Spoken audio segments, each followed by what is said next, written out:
Notre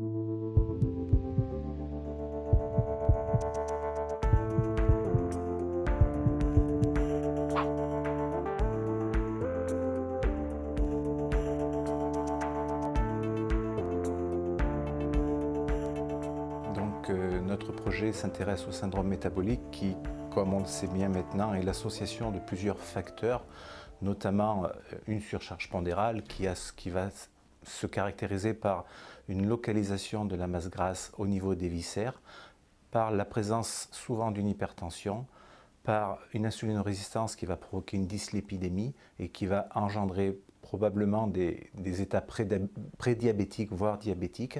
Et donc tout ça va provoquer en fin de parcours des événements sur le système cardiovasculaire. Donc le risque majeur est un risque cardiovasculaire.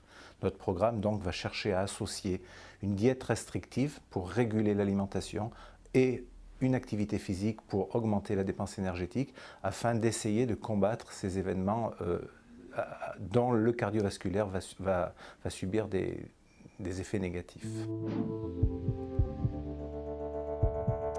Il y a un grand objectif au départ, c'est d'essayer d'évaluer quel type d'activité physique va être efficace pour combattre le syndrome métabolique et ses effets, et comment l'association à une diète restrictive va pouvoir influencer les réponses de l'organisme.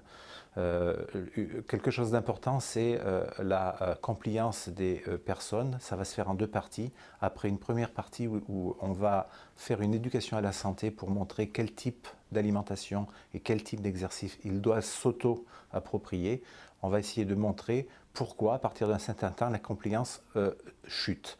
Et ce qui est important souvent, c'est quand on renvoie les gens chez eux, ils arrêtent de continuer et le régime et l'activité, et donc on a un suivi psychologique qui va aider à comprendre ça.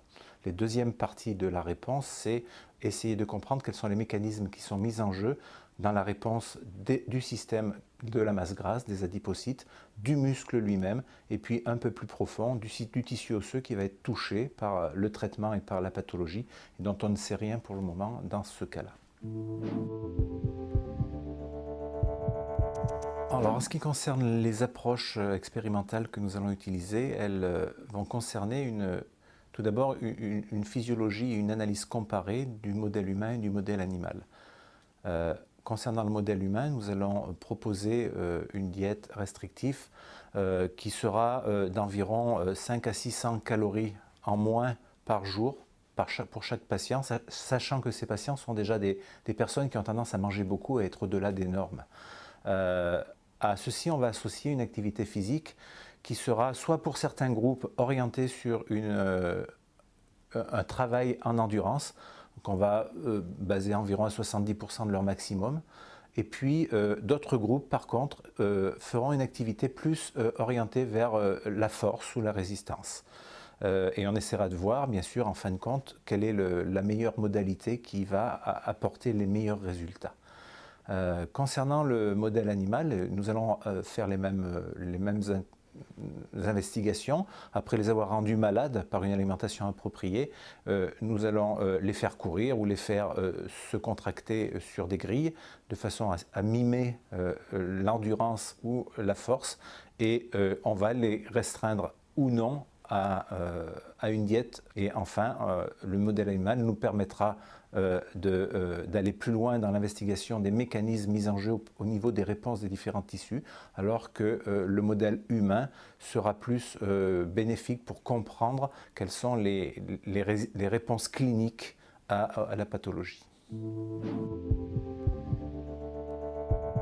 Alors les bénéfices qu'on peut escompter sur les résultats de notre étude en termes de bénéfices individuels et de santé publique, je pense, sont de deux ordres. L'un, c'est dans le cadre d'une prévention primaire, c'est-à-dire savoir quelle attitude et quel comportement on doit avoir en termes de santé alimentaire et de non-sédentarité pour prévenir le risque et essayer de l'éviter. Le deuxième, c'est de savoir si, lorsqu'on a un public et des patients qui sont déjà atteints du syndrome, comment on peut intervenir pour essayer de réguler cette pathologie et de ramener un petit peu les patients vers des normes un peu plus saines, liées simplement à des comportements.